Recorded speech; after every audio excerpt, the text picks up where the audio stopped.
Okay, here we go. Video number 4, tools to overcoming fear, right? And man, y'all, we got to destroy fear. We just got to nail it when it pops up. We got to destroy it, right? In the last module, I shared with you the fear I had early in our dating relationship. I had to overcome the fear that if Angie got to know me well enough, that she would like one of these other guys better than me. And I shared with you my response and how I told her that she is free to let any guy pursue her that she wants, right? And let me tell you, I had a choice on how I was going to react. I could have gotten upset or angry and said, if you're open to these other guys, I'm done. If this is the way you want to go, that's fine, but I'm not having this, right? I could have reacted like that. You can walk up and down that road, and the result, and I'm telling you, the result will be guilt, shame, and wrong for being a kind, attractive, beautiful woman. But man, y'all, if you do this, it's manipulation. It's a manipulation tactic, and it's just driven from fear and control. And in the long term, it will cause you all types of problems in the future.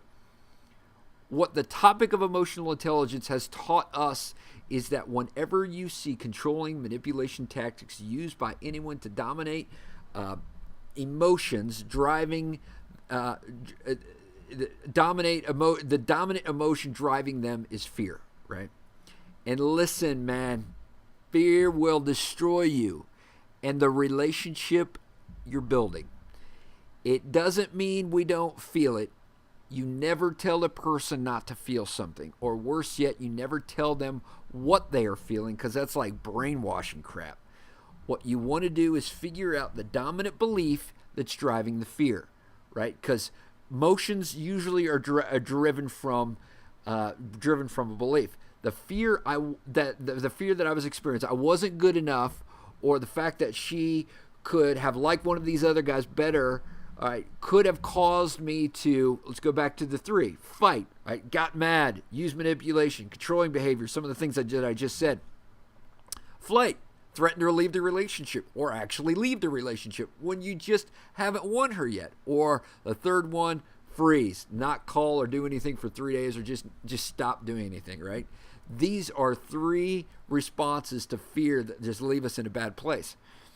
Or address it head on in a place of freedom, who you are, and more importantly, value, right? When you address this from a place of value, it just helps out tremendously. Listen, I'm free, she's free, and if she's into one of these other guys more than me, hey, I gotta be okay with it, as long as I know this. And listen, guys, this is what's important. You have to get this. I knew I had what it takes. Period. Not only did I tell her that I was going to win, I believed it. Why? Not because of arrogance or a false sense of superiority, but I knew who I was, and I knew that I was capable of knowledgeable action. Listen, what I want you to know, I want you to know something throughout the length of this course. Even if you forget, listen, if you forget everything else, I want you to know this. I want you to know who you are, and I want men to know who they are. Developing a positive self-image and knowing your identity is one of the greatest tools to overcoming fear. So then this begs the question, how do you develop a positive self-image if for whatever reason it hasn't been developed? I want to take a moment and talk about negative psychology versus positive psychology. Before I do, I don't want to make this disclaimer. What you are about to hear is my opinion, and it's my opinion alone. Please don't do your research before making any drastic changes to your life.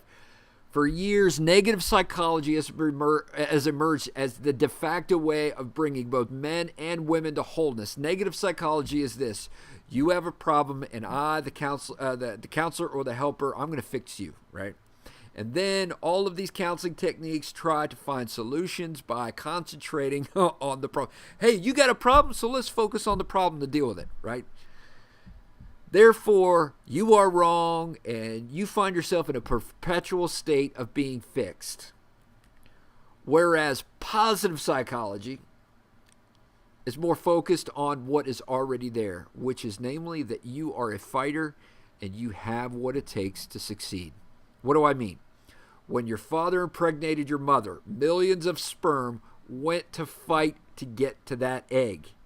Not one of them won out, but you.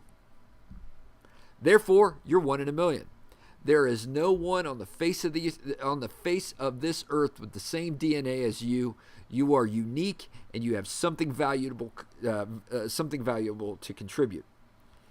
That is the difference between negative psychology and positive psychology.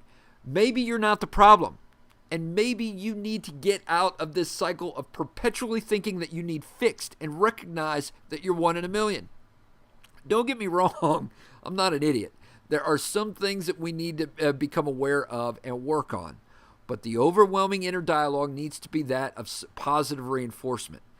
It's a muscle that needs to be developed, and it's one of the greatest muscles in your arsenal against fear. In the summer of 2015, I started a morning exercise that I had done years before. I actually stopped doing it, right?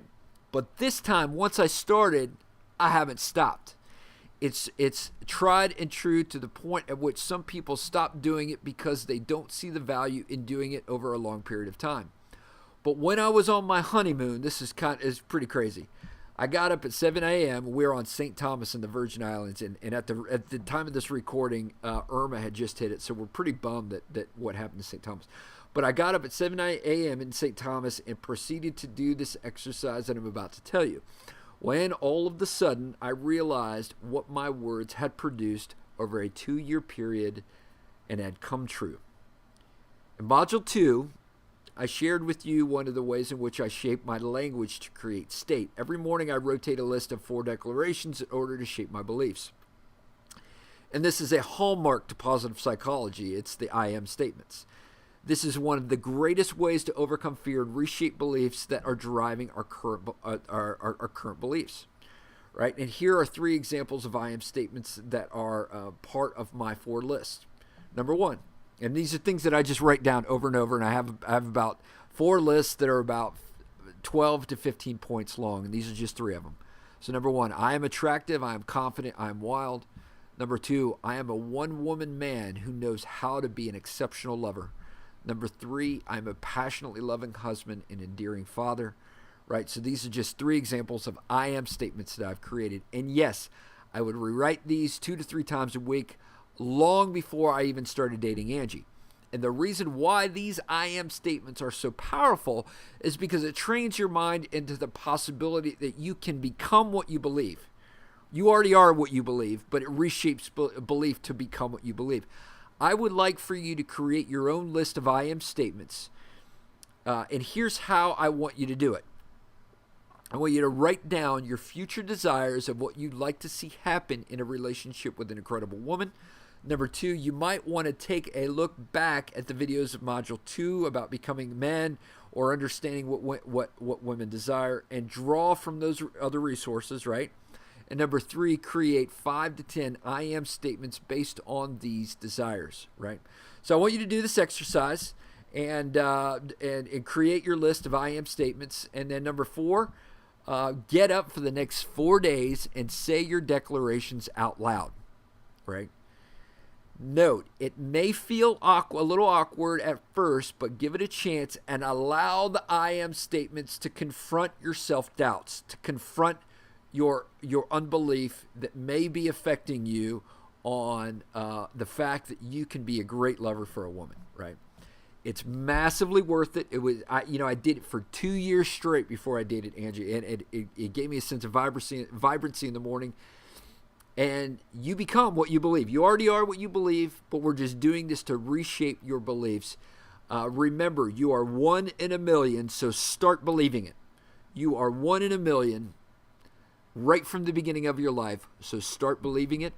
That was video number 4. I will see you in video number 5 just in a few minutes or maybe tomorrow. Blessings on your day. We'll see you soon.